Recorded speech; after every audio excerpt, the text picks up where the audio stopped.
My grandfather was a photographer in El Salvador, and one of the biggest things that he's always mentioned to me is that life is nothing but art. Every single moment that you wake up, whether you experience of going out with your normal routine or if you're actually doing something more eventful, it's a way of living. It's a way of art. So Fábrica De Fotos means factory of photographs, and it is a club that unifies different cultures, different ages together to build unity through photography. So I feel strongly when I thought about the name for this photo club, I didn't think, oh, we're just gonna incorporate, this kind of group of people or that kind of group. I just thought, this is gonna be a unity. This is gonna be people who love photography. This is gonna be people who wanna learn about photography. And this is gonna highlight a different art form in the city. I know we have so many different amazing photo clubs here, like Trenton Photo Club is great. Some of the photographers came from there to mentor our students. But I wanted to focus on the first and second immigration communities coming through here and their point of view through photography. I studied music since I was, 14 years old, and I fell in love with it. And with photography, it was almost the same thing, because I was like, I'm not really interested in photography.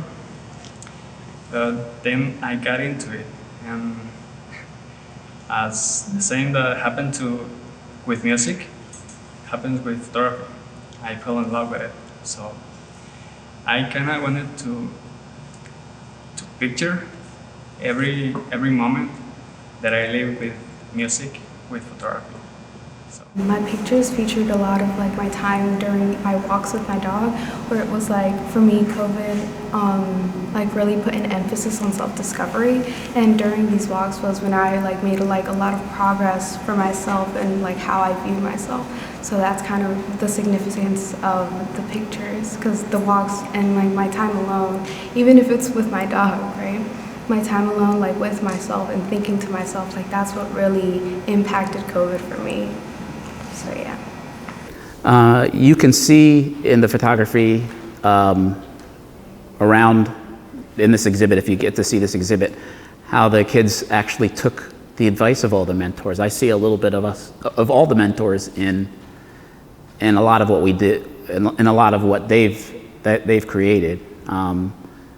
They weren't allowed to roam a lot like we could early on. Some of our pictures are probably from earlier times before COVID hit really heavy. I was able to reference some of my older pictures. I think that kind of conveyed how we feel in these times. But I think they did an amazing job with probably the limited movement that they had and taking the lessons that they learned and experimenting and doing some. I remember my first couple of shots, they weren't as good as what these kids have done here. They seem to have really taken to listening and actually created their own style with what we taught them. It's an incredible way to relax and be creative. Many of our students have to spend so many hours in front of a computer, or if they are in front of a TV or with their telephone.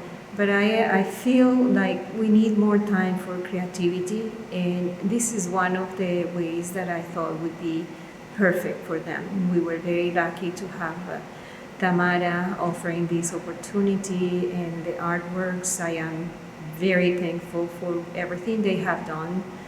Now they have photography that has been so incredible to see all the possibilities, to learn to appreciate reality, to show points of views, the stories behind each picture. And for me personally, when I was asked to participate as a student too, I was a little nervous because I was not expecting that.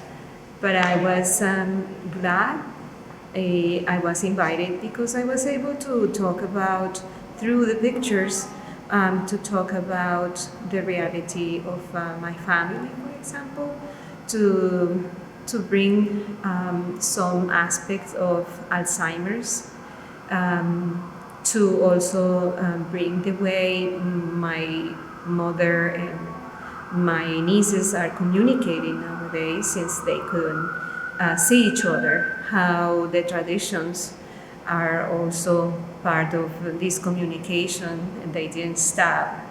One of the pictures that I had was my mother and my stepfather talking and singing to my niece who lives in Washington.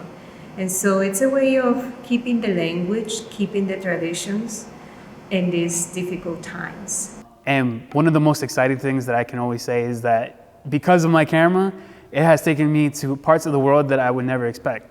I've already traveled 9 countries in Central America, and my goal right before I reach 30 is to travel 15. So hopefully by this year alone, I'll be traveling to Costa Rica and also Iceland, and come out with more memories and more artistic photos and more stories, because all of my photos that I print out, they're all stories, and I can always remember just by referring to the memory that I took a picture of.